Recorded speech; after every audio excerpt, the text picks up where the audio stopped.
네, 안녕하세요. 오늘 현대사 네 번째 시간, 주제로는 주제 43 되겠습니다. 자, 지난 시간까지는 뭔가 좀 어정쩡했던 해방 이후에 우리나라 정부가 수립되는 과정, 그 다음에 6.25 전쟁 묶어서 이렇게 한 파트로 봤고요.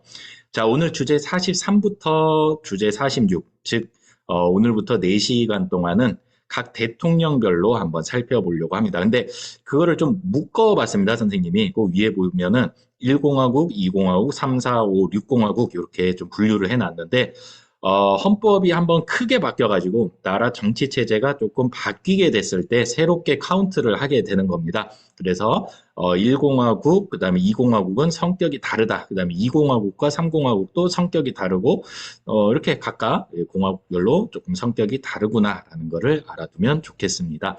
자, 오늘은 우리가 1공화국 이승만 정부 시기를 한번 살펴보도록 하겠습니다. 자, 오늘의 핵심 키워드는 이거예요. 대통령은 이승만, 시기적으로는 1950년대고요. 그 다음에 핵심 사건은 4.19 혁명 되겠습니다. 자, 오늘의 미션, 개헌이 일어나게 되는데, 자, 개헌은 헌법을 개정한다, 즉 헌법을 바꿨다 이런 뜻입니다. 자, 발췌 개헌, 1차 개헌이라고도 부르고요. 그 다음에 2차 개헌은 우리가 4.4.5입 개헌이라고도 부르는데, 자, 모두 다 이승만의 장기 집권을 위해서 이루어졌던 개헌입니다. 자, 내용을 좀 살펴보면 되겠습니다. 그리고 이 발췌 개헌과 4.4.5입 개헌으로 장기 집권을 하고 있던 이승만을 물러나게 했던 우리나라 민주화 혁명이 바로 4.19 혁명 되겠습니다.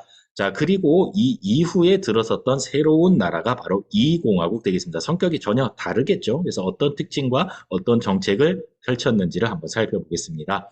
자, 연표를 가져왔는데요. 자, 48년에는 우리나라 최초의 총선거인 50 총선거가 있었던 해이지요.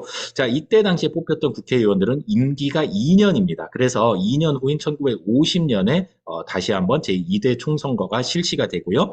그 이후로 오늘날까지 대체로 4년에 한 번씩 국회의원 선거를 치르게 되는 겁니다. 그래서 여기 삼각형으로 표시해놨던 54년, 그 다음에 지금 여기 표시는 안 돼 있지만 58년도에도 있었겠죠. 각각 이제 총선거, 즉 국회의원 선거가 있던 해를 표시를 한 거고요. 여기 동그라미로 표시된 이 부분이 있어요. 52년, 56년, 60년. 요거는 이제 대통령 선거가 있던 해다. 이렇게 생각을 하면 되겠습니다. 대통령 선거는 지금은 5년에 한 번씩이지만 이 당시에 제헌헌법에 의하면은 4년에 한 번씩 치러졌다라는 것을 알 수 있습니다. 자, 그러면은 다시 앞으로 돌아와서 48년도의 상황을 한번 보겠습니다. 그 전에 중요한 사건이 하나 있었죠. 바로 지난 시간에 배웠던 6.25 전쟁이 바로 1950년에서 53년까지 이 시기에 있었다라는 것을 좀 같이 보면서 흐름을 잡아가면 좋을 것 같습니다. 자, 48년도에 뽑힌 국회의원들로 재헌국회가 조직이 되고 이 재헌국회 헌법을 만들기 위해서 모인 국회잖아요. 그래서 헌법을 만들었으니 그 헌법이 바로 재헌헌법, 우리나라 최초의 헌법이라고 보면 되겠습니다. 이 재헌헌법에 의하면은 우리나라는 대통령제를 채택을 했고요. 그다음에 대통령을 어떻게 선출하느냐? 간접적으로 선출한다라고 해서 간선제를 채택을 합니다. 지금은 우리 국민이 직접 투표를 하죠. 그거를 직선제. 하지만 이 당시에는 국회에서 간접적으로 선출을 했다라고 해서 간선제를 채택했다라고 알아두면 좋겠습니다. 오늘날이랑 조금 다르죠. 자, 이렇게 해서 뽑힌 대통령의 임기는 4년. 지금이랑 또 다르죠. 지금은 5년인데 이 당시는 4년. 그리고 대통령을 최대 2번까지 한 사람이 할 수 있었다라는 얘기입니다. 이거를 이제 교과서에는 중임제라고 표현을 하기도 합니다. 중임 2번 한다 이런 뜻인데 오늘날은 우리가 단임제라고 해서 딱 한 번만 할 수 있게 그렇게 헌법이 바뀌어 있는 상태입니다. 자, 지금 보면 재헌헌법에 따르면 대통령제 그다음에 간선제 4년 이후에 이 제도가 지금의 미국 제도랑 좀 상당히 비슷합니다. 이때 당시 미국에 유학을 갔다 왔던 법학자들이 많이 이게 참여를 했다라는 걸 알 수 있고요. 그래서 이 헌법에 의해서 초대 대통령, 즉 1대 대통령으로 이승만이 국회에서 선출이 되는 겁니다. 국민들이 뽑은 건 아니었고요. 자, 시간이 지나고 이제 2년 후에 제2대 총선거가 실시가 됩니다. 이때는 이승만의 비판적인 국회의원들이 많이 당선이 되는 겁니다. 자, 이승만 입장에서는 지금 큰일 난 겁니다. 왜요? 국회에서 대통령을 뽑는데 이 국회에 이승만에 반대하는 사람들이 많이 들어왔다라는 거는 그 다음 대통령 선거 때 이승만이 재선에 성공할 가능성이 떨어졌다라고 볼 수 있는 겁니다. 안 되면 어떻게 해야 됩니까? 물러나면 되는데 안 되는 거를 되게 합니다. 자, 그래서 이승만이 어떻게 대응을 했느냐. 지지 세력을 싹 모아가지고 자유당을 창당을 하게 됩니다. 그리고 나서 1952년도 6.25 전쟁 중이에요. 6.25 전쟁 중에 임시수도 부산에서 제 첫 번째 개헌이라고 할 수 있는 발췌 개헌을 통과시키게 됩니다. 공포 분위기로 통과를 했는데 그 핵심 내용은 대통령 간선제를 대통령 직선제로 바꾸게 되는 겁니다. 자, 이제부터 국회의원들이 나를 안 좋아해? 좋아. 그러면은 이제부터 대통령 선거는 국회에서 하지 말고 국민들이 직접 뽑게 하자라면서 이제 직선제로 바꿨던 헌법이 바로 발췌 개헌 헌법 되겠습니다. 자, 그래서 이때 2대 대통령의 이승만이 당선이 되면서 재선에 성공을 하게 되는 그런 모습을 보입니다. 자, 그리고 나서 이제 시간이 지나서 1954년도 제3대 총선에서는 자유당, 그러니까 이승만의 여당이죠. 자유당이 약진을 하면서 다수를 차지하게 됩니다. 자, 그리고 나서 이제 다음 단계로 4.4 5.입 개헌을 단행하게 되는데, 자, 문제는 이겁니다. 발췌 개헌을 통해서 헌법을 바꿔서 결국 재선에 성공을 했어요.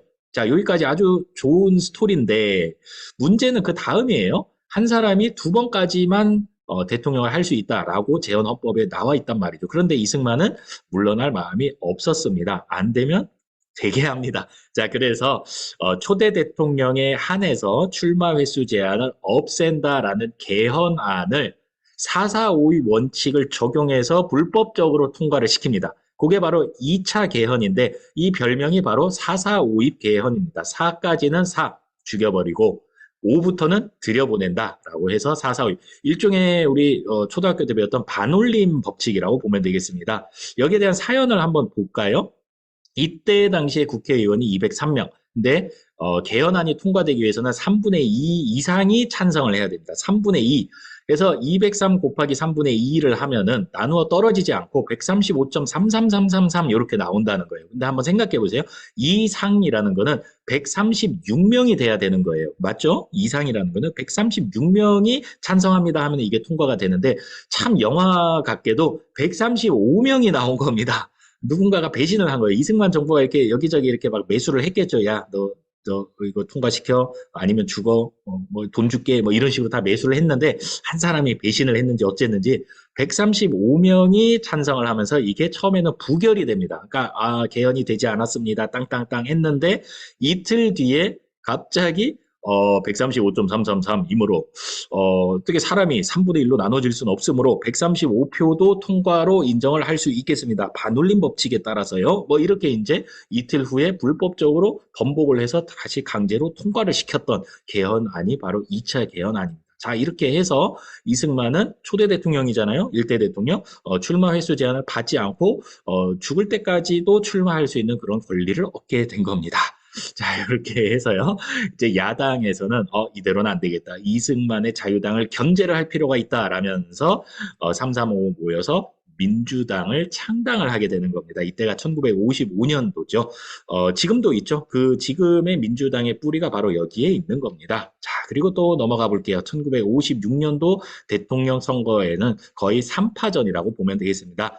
자, 자유당의 이승만과 런닝메이트로 부통령 후보 이기붕이 나옵니다. 지금은 부통령 제도가 없지만 이 당시에는 대통령 그다음에 부통령 지금 미국처럼요. 이렇게 이제 같이 런닝메이트제로 이제 선거가 실시되게 됩니다. 자, 민주당 야당에서는 신이키가 대통령 후보에 그다음에 장면이라는 사람이 부통령 후보에 나오게 되고요. 그다음에 진보당에서는 대통령 후보에 조봉암이 출마를 하게 됩니다. 대충 이런 모습이었겠죠. 이 당시는 이제 무소속이었네요. 무소속이었고 조봉암, 그다음에 이제 민주당 신이키죠. 그다음에 이제 자유당의 이승만 이런 거죠. 유명한 구호가 있어요. 못 살겠다 갈아보자. 그랬더니 자유당에서는 갈아봤자 더 못 산다. 이렇게 된 거예요. 국민들이 누구를 선택을 했을까요? 근데 참 재밌는 게요. 이승만이 참 운도 좋아요. 이 신이키가 선거 운동 도중에 이 사망을 합니다. 뭐 대세는 이미 기울어서 이제 이승만에게 갔겠죠. 네, 그렇게 해서 결국에는 이승만이 70%, 그런데 무소속의 무명의 조봉암이 무려 30%나 표를 얻게 되는 겁니다. 그리고 심지어는 사망한 신이키에게도 이렇게 표를 많이 던졌다고 해요. 그래서 이승만이 생각할 때 압도적으로 이길 줄 알았는데 무명의 조봉암이 30%나 표를 얻었다? 아, 이거 다음 대선에서는 조금 위험해질 수도 있겠다라고 생각을 하게 됩니다. 자, 어쨌거나 3대 대통령의 이승만이 다시 한번 선출되게 됩니다. 그런데 또 한 가지 놀라운 거는 부통령 후보에서는 민주당 후보인 장면이 당선이 되게 되는 거예요. 점점 이제 민심이 이승만으로부터 떠나고 있다라는 게 보이죠. 그리고 이승만 정부도 이 사실을 조금씩 눈치채고 있었습니다. 자, 그래서 대대적으로 반대 세력을 탄압하기 시작하는데 국가보안법을 개정을 하고요. 그다음에 정부의 비판적이었던 경향신문을 폐간시킵니다. 그리고 이 개정한 국가보안법을 적용을 해서 진보당 사건을 조작을 하게 되는데 이때가 1959년도입니다. 이 진보당에서 내세웠던 당 강령 중에 하나가 평화통일입니다. 자, 그런데 어떻게 우리에게 쳐들어왔던 6.25 전쟁을 일으켰던 북한 공산당이랑 평화롭게 통일을 논할 수 있는가? 너 간첩이지? 라면서 진보당의 대빵이었던 조봉암을 잡아들여서 결국은 사형을 시키게 되는 겁니다. 정적을 제거를 해버린 거예요.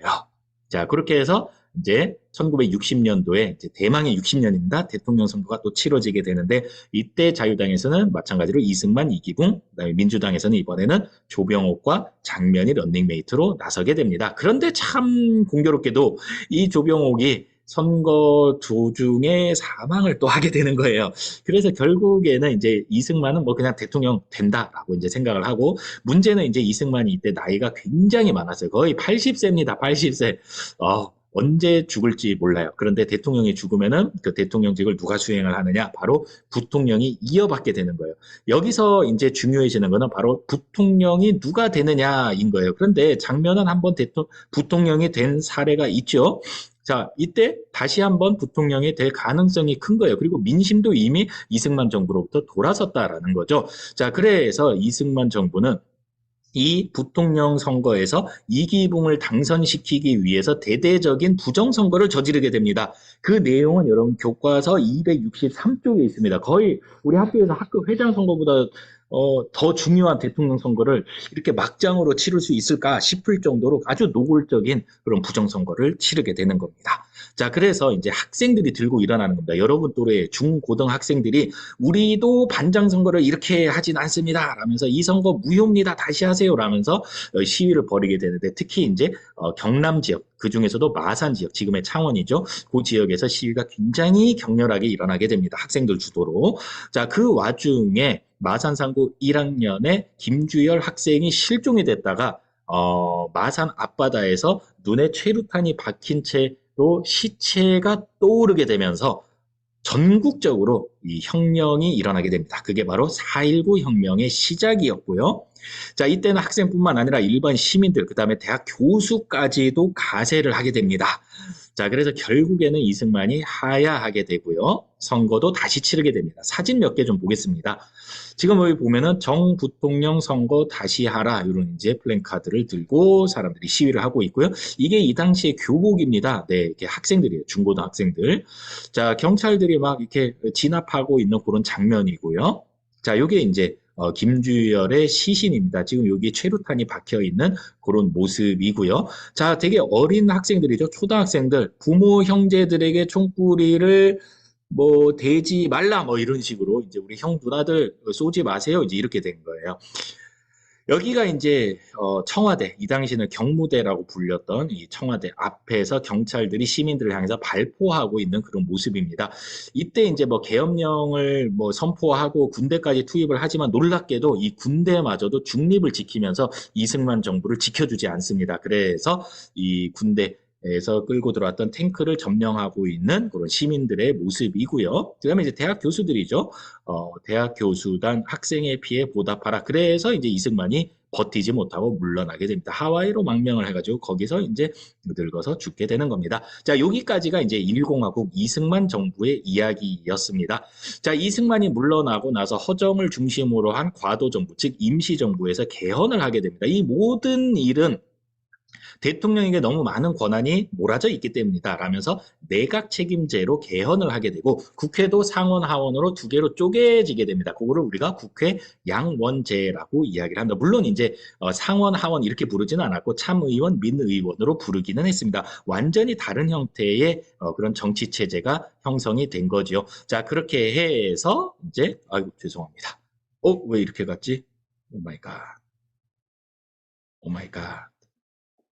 NG가 났네요. 네. 자르지 않고 그냥 그대로 가겠습니다. 자, 여기 정도면 될 것 같은데요. 네네. 이 사진을 좀 보여주려고 했어요, 선생님이. 자, 이 내각 책임제에서는 총리의 권한이 상당히 강해집니다. 여러분들 영국이나 일본 정치 시스템을 생각을 하면 돼요. 자, 어쨌거나 다시 치러진 선거에서 민주당이 압승을 거두게 되고, 국회가 구성이 되고, 여기서 이제 내각, 그 다음에 이제 대통령으로 윤보선, 민주당 후보였던 윤보선이 당선이 됩니다. 그리고 윤보선이 총리로 장면을 임명을 하게 되면서 이공화국이 수립되게 되는 겁니다. 자, 아까도 얘기했지만 대통령보다는 총리의 권한이 더 강해집니다. 이 당시에 총리가 민주당의 장면이었기 때문에 이공화국을 다른 말로 장면 내각이라고 부르기도 합니다. 자, 경제개발 5개년 계획을 수립을 하고요. 실질적으로 이 경제개발 5개년 계획은 다음 정부인 박정희 정부에서 실행을 하게 됩니다. 그 다음에 이제 지방자치제, 그 다음에 경찰을 중립화시키기도 하고요. 다양한 민주화 요구가 있었으나 또 통일 운동도 민간에서 굉장히 많이 일어납니다. 그런데 이 이공화국 당시에는 굉장히 혼란이 계속됩니다. 뭔가 이렇게 억눌렸던 욕구들이 굉장히 많이 터져 나오는데 이거를 이렇게 잘 대처를 못했다라고 볼 수 있는 겁니다. 그래서 결국에 정권을 박정희에게 빼앗기게 되는 거고요. 자, 오늘은 여기까지 1공화국과 4.19 이후의 2공화국 이야기까지 한번 살펴봤습니다. 수고했습니다.